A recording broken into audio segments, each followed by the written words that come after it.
There's science behind hope, and the city of Las Vegas wants you to learn it. Plus, a local author is up for a prestigious award for the book he wrote about his time in an Egyptian prison. That's this week on Nevada Week.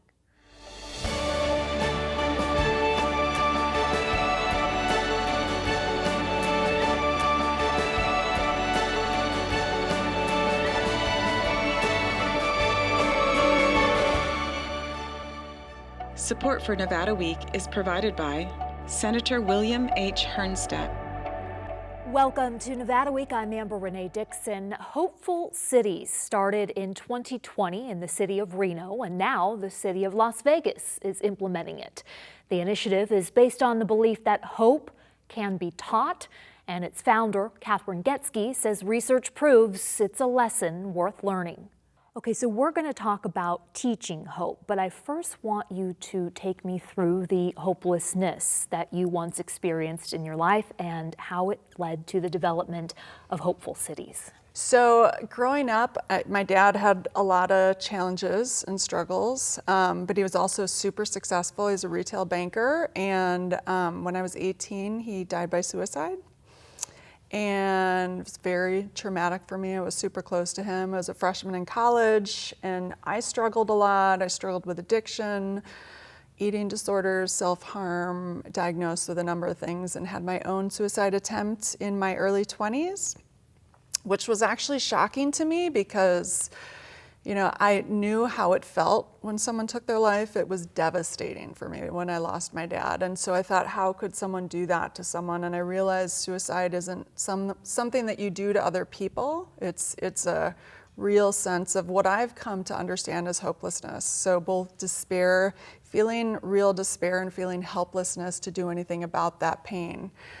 And so that really led me on my journey. I developed my company about 20 years ago and started a nonprofit at that same time to first work on rebranding depression. And started working on that about 10 years, got very engaged in a lot of global organizations, the World Bank, the World Health Organization, the United Nations, and was in a suicide prevention talk, and they were talking about restricting access to means and 800 numbers as primary suicide prevention, and I knew that wouldn't save me. I knew it wasn't going to save my dad. And so doing literature reviews, hopelessness is the single consistent predictor of suicide. And so I said, I better figure out what that is, and I better figure out how to get to hope. And that's kind of what started me on that journey. How did you go about doing that? Well, you know, I thought, why don't I know what it is? And I realized they were studying hope. There were hope measures, hope scores. Well, how did hope come on your radar as a possible solution? I know, well, I thought if hopelessness is your primary symptom of anxiety and depression, and the single consistent predictor of suicide and also violence, is that connected to research? Oh yeah, absolutely. It's been studied. It's been, very proven. So this is all secondary research that I did on my own because what I was finding wasn't working for me. And so, you know, again, they were measuring hope and they were studying the outcomes as it relates to having higher hope. So the more hope you have on this, it's an 8-question validated scale for adults. It's called the Adult Snyder Hope Scale. It's been around for a very long time. And part of Hopeful Cities. And part of Hopeful Cities, you can measure your hope on our website, hopefulcities.org. But the higher in hope you are, you know, the more likely you are to graduate university, the better grades you get, the better you do in sports, even more so than your abilities. They've done research on this. They've published studies. They're all available on our site. You know, but they knew the outcomes as it related to hope, but they weren't teaching you how to become more hopeful. So I'm like, well, we have to do that. And so I started with 10 lessons for young kids. Then we moved to 12, and now we have a lot more programming, but it was really based on the hypothesis that you could teach hope and you could increase hope. And as you increased hope, anxiety and depressive symptoms decreased. Wow. This was first implemented in Reno. Yes, Why Hopeful Cities. Reno and when and how has it gone there? So we started a couple years ago during COVID. So they got some funding through the CARES Act funding. Mayor Hillary Sheevy, she's amazing. She's a big mental health advocate. She's done wonderful work in the city of Reno. And so we got some initial funding, and she said to me, you know, you have a programming for kids for hope, and you talk about hope. Why don't you do something for the city like they do for kindness? And so I thought, okay. And so it's taken a couple years for me to really figure out how to activate a city in a way that's cost effective for the city, that you can really have impact and provide the resources. So we've come up with a strategy for how to do that. When we started at Reno, we had an event, we painted murals, Shine Hope murals. We started talking about those skills. We did PSAs. We did a Hope Challenge, and we curriculums for a lot of the kids. So we sent out print workbooks, the deep dive program, the overview to a lot of the kids throughout the county. So yeah, it was really exciting. And now I'm excited because I have a model that I think we can use around the world really for how to activate hope. So is it city-based? Are there differences between the plans based on the city? It's based on the size of the city, so the population. So we basically set up a landing page. There's a public health campaign. You know, when we talk about hope, we often think of hope as a wish, a very abstract, amorphous concept, not something that's like science-based and driven. So that's what the public health campaign, like hope does not equal a wish. If you hope for something in life, you've actually got to feel good about it, and you've got to take steps to get there.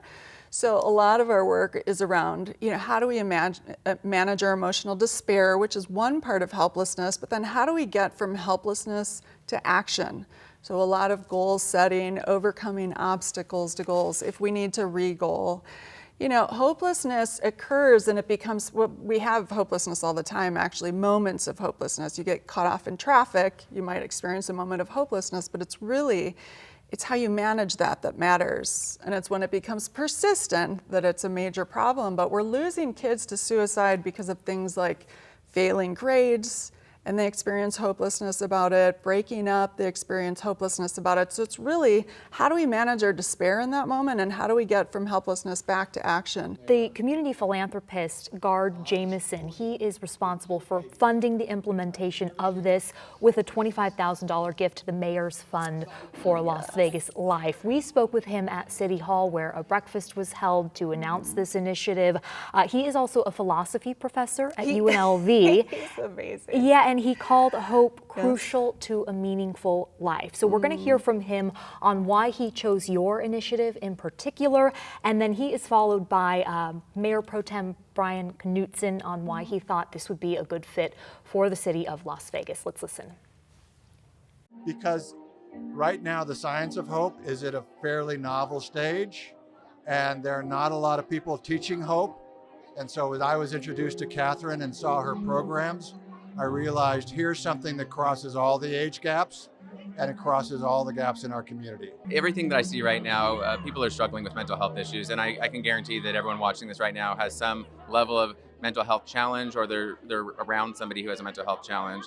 I think it's an absolutely critical time to remind people that there are resources available, and there are people who care about you, who need you, who love you, and the city is right there, arm in arm with our community members, helping people to know that there's hope out there. Okay, so tell me what's in this, because this is what people can actually go and download and begin to learn and teach. Absolutely, yeah. So there's a landing page on the website, the hopefulcities.org website, a Las Vegas landing page, and it has things like your hope story, so a template for how you write your own hope story. There's an infographic that goes through the Shine Hope framework with links out to articles, the science of each of the things underneath the framework. So SHINE stands for stress skills, so how we identify and manage our stress response, happiness habits, so how to practice those things that cultivate positive hormones and chemicals in our bodies, inspired actions, so kind of different types of goals we set, how we overcome obstacles, visualizing, all of these things that are key for hope. Nourishing networks, so how we cultivate strong, healthy networks in our lives, and eliminating challenges, which are the thinking patterns that get in the way of our ability to hope. Things like rumination, internalizing failure, worrying about the future, all of these things. We have programming for young kids, so we have an overview, which is 3 lessons. We have a deep dive, which is 16 lessons. You can download it and you can literally start teaching anyone. If you can read, they're in English. If you can read English, we have police teaching them. I mean, they're available. You can just bring it into a school system, after school program, place of worship. We have a parent's guide, so how to start using hope language at home. You know, our parents' number one concern right now is the mental health of their children, and the kids are struggling. So we've created this kind of universal language that normalizes hopelessness and then normalizes practicing skills to become more hopeful. And the last thing we have is a teen program, so it's a peer-to-peer teaching model. You know, I always said when we do our teen program, like I would not have learned from my parent about hope or a teacher, but I would have loved learning with other teens and working with other teens about it. The one concern I did have is if there are maybe parents out there who have children that are struggling with mental health issues, and they say, this, you know what, you just need this, you don't need professional help. Yeah, you don't need we're medicine. not doctors. Yes, we are not doctors. Talk to a doctor. And there are a list of resources on the Hopeful Cities website that Las Vegas has provided of local resources, therapists, organizations. But yes, talk to your local doctor about it. Catherine Getsky, thank you for joining Nevada Week. Thank you so much for having me. It's been a pleasure. The City of Asylum program at UNLV is providing hope to writers persecuted in their home countries. And one of them, Egyptian author Ahmed Najee, is now a finalist for the National Book Critics Circle Award. Nevada Week spoke with him about the memoir that earned him that recognition, Rotten Evidence, Reading and Writing in an Egyptian Prison. All right, so February of 2016, the Egyptian government sentences you to 2 years in prison for violating public morality. What was it that you did that the government thought violated public morality? Well, until now, I don't know really, to be honest with you. What happened, the story is what happens that in 2014, I published a novel called Using Life. And a chapter of this novel was published in a magazine. The official story is that someone reads this chapter, and after he read it, he had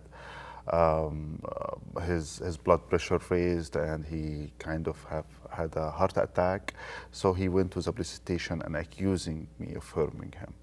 Now, what happened in Egypt legal system that anyone has the right to accuse anyone of anything, but it came to the Attorney General, the prosecutor, to decide is it legit or not.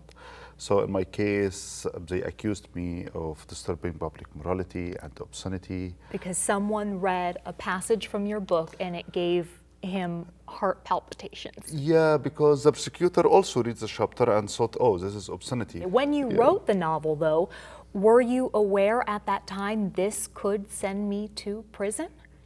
No, not really. This never came to my mind. And all over like Egypt, legal history, like we have cases when writers were sent to the prison, but mainly it will be for political reason, for blasphemy. So this was kind of new and surprise. And even my legal team and my lawyers, they didn't expect like it will reach this level. Like I remember well, we went to the court and we thought the worst scenario that they will find me guilty and will fine me. And I went to the court with the money on my pocket in case, they fine me, so I will pay the fine and go. But what happened was that we were all surprised by the 2 years rules. Why do you think you got that stiff of a sentence? I think because this was in 2016 and Egypt was going into a very dramatic shift. In Egypt in 2011, we had a revolution that ended up by taking out Hosni Mubarak. We had kind of 2 years where we have like a kind of big space for freedom and political participation. And then we have a military coup in 2013. And when the general and the military came to regime, they started to set new rules. And part of it was attacking freedom of speech. You had been a blogger that wrote against the government prior to this, but you wrote under a pseudonym. Do you think they even knew that you were that this, person? This happened like my blogger phase was like even was 2006 and 2007. I was a journalist also, so I was publishing like weekly. I had a weekly political column and articles that published in Masr al-Yawm. And yeah, I expected like one day I will face problem. I already like during my career as a journalist for 15 years, I faced several legal challenge, but I never expected the thing will come through like fiction and novels, especially because like what kind of literature I'm writing science fiction. My main themes is always about love and friendship. So I was like, this was like a far away way to they come from. Do you remember exactly what was in that excerpt that this man said gave him? But seriously, attack? like, because it was a full chapter, but it was all hilarious. Like, I remember when the prosecutor was investigating the case, there was a session, like, my lawyer said, oh, don't go to the prosecutor, we will go. To defend you instead of you in person. Me. And in one session, the prosecutor asked, the lawyer told him, you know, I could also accuse Ahmed of selling drugs.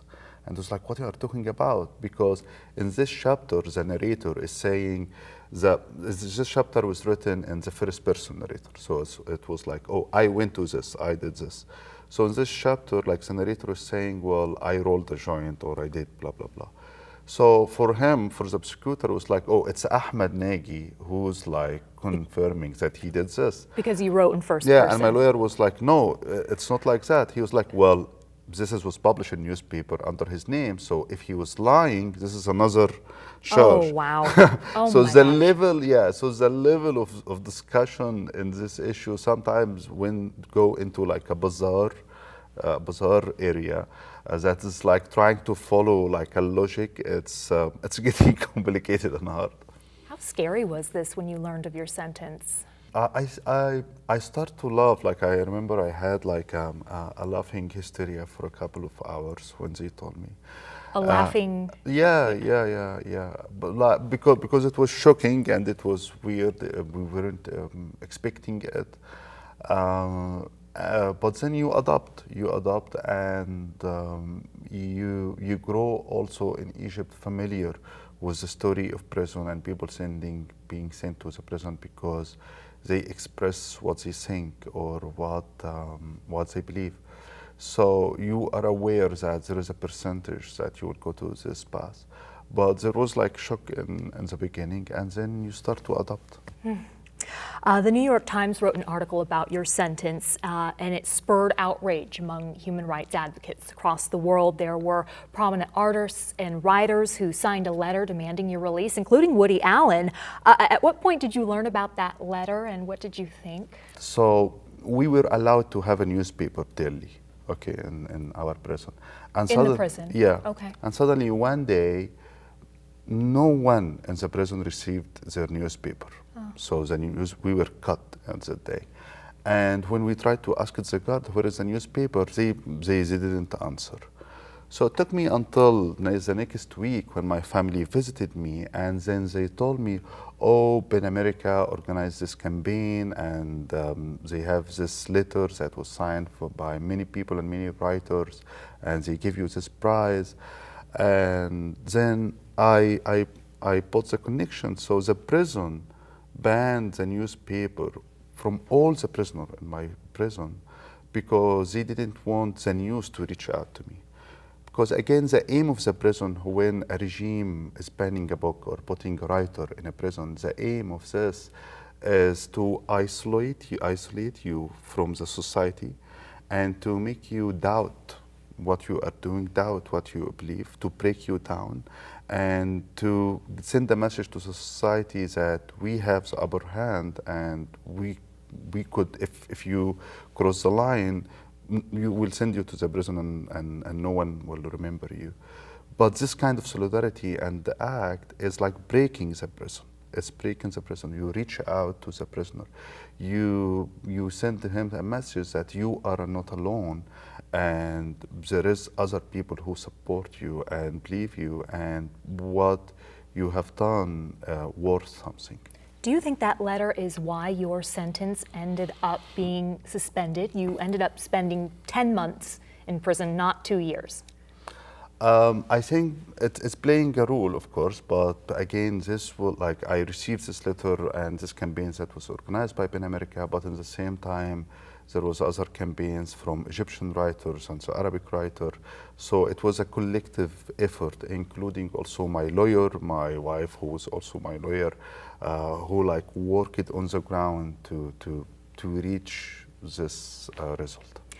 And if the prison was in fact trying to intimidate you, they did not do a good job, because you get out and you write a book about your time in that prison. Part of the description of your book is, quote, "Through Naji's writing, the world of Egyptian prison comes into vivid focus with its cigarette-based economy, homemade chess sets, and well-groomed fixers." Well-groomed fixers, who are they? What do they do? Well-groomed fixers. What is this part? We are talking about like grooming hair or what? I don't know. And so you know what? This brings up an interesting point, because Yeah, your book had to be because of translated to English Yeah. from Arabic. Yeah. And there's probably some lost in translation. I'm thinking of someone within the prison who is negotiating. Yeah, well-groomed fixer, yeah, I know. So basically, because the system of prison in Egypt is different than here. Now we are becoming American because Egypt is receiving a lot of money from the United States, and the government is using this to build new prisons, following the American manual. So now they are changing the system of the prison. That's interesting, because when you read about American funding to Egypt, it's for the purpose of buying weapons. Yeah, but again, they will. Yeah, but there is no really accountability or supervision of anything. But yeah, for this fixer, the system is like usually you will have other prisons who are working inside the prison. They are like a connection or a bridge between the prisoner and the administration. So, for example, it's like if you watched what's the name of the movie? Shawshank Prison? Shawshank Redemption? Yeah. So you remember he was doing the taxes for the prison. Yeah, so you have the same system in Egypt, but it's bigger. So for example, as an administrator in the prison, you have a lot of paperwork to do. So they would get just 2 prisoners and put them in his office, and they will work as an assistant to do the job for him. So actually you have a very weird system where the prisoners themselves are the one who's running the prison under the administration.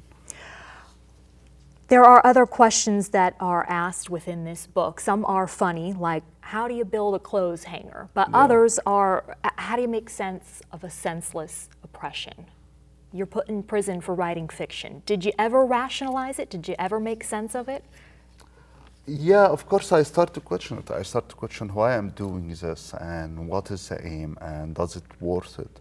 And you also start to question, well, after you get out of here, because at any prison, you are getting out in the end, what you are going to do. And I really had a doubt about everything. You have to understand also that I didn't see myself as a writer at that point. I already published several books, but I was mainly working as a journalist, working on the media industry, in documentaries, and making films. So I had another career. I was in my way to become an agent for belly dancers. So my life was going. An agent for belly dancers? Yeah. It's a long story, complicated. So my life was going into another path. But suddenly you are in prison for a year and you start to question everything. And I remember very well there is a night so we had this inmate in our cell who is, he was very violent person. And he was accused of stealing $400 million. Vital person or violent person? 2, violent and violent. And he was accused of stealing $400 million, but he will say, oh, they are just 200 million, and now they send me in the prison, so I'm not going to give them any money back. And because he did all this scheme under his father's name, so they first arrested his father, and then they arrested him. So basically, he was in the prison, and his father, who was like 81 years old, also was also in our cell. They were together. Yeah, yeah, and this guy was brutal. Like, he doesn't care about anything, very selfish. Not Anyway. even his father. Yeah, yeah. And then one day I woke up at night about 2 a.m. I go to the restroom, and I found him in the middle of the night crying hard. And I was surprised, like, are you okay? Why are you crying? What is the problem? And he was like, oh my God, have you read this book called In My Heart, a Hebrew Girl, which is a very romantic novel. It's romance and Sufi novel. Not kind of literature that I love, but it's mainly like kind of literature also that's for teenagers mainly. And I was like, no, I didn't read it, and I don't plan to read it. And I was like, man, you have to read it. Like, I left the book on my bed because even when I look to the cover, I remember some sentence and I start to cry. And I was surprised, I was shocked. I was like, you have this guy that I once saw him smoking his cigarette while his father is having a heart attack and everyone is rushing to help his father, and he was just smoking a cigarette. And you have him crying at night in a prison cell because he was reading a book. So start to question, like, what is this power that is hidden in literature and writing in book? And how come, like, a word or sentence written on a paper will reach the heart of such kind of person and squeeze it and push him to cry at night? And this was like a turning point, because you start to question, well, maybe that's why you are in the prison. Maybe because there is a secret, there is a power hidden inside written words that could reach people and flip them inside, upside, side, outside. Thank you so much for joining Nevada Week. Thank you, Amber. Thank you for having me. And thank you for watching. For any of the resources discussed, please visit our website, vegaspbs.org/Nevada Week, and I'll see you next week on Nevada Week.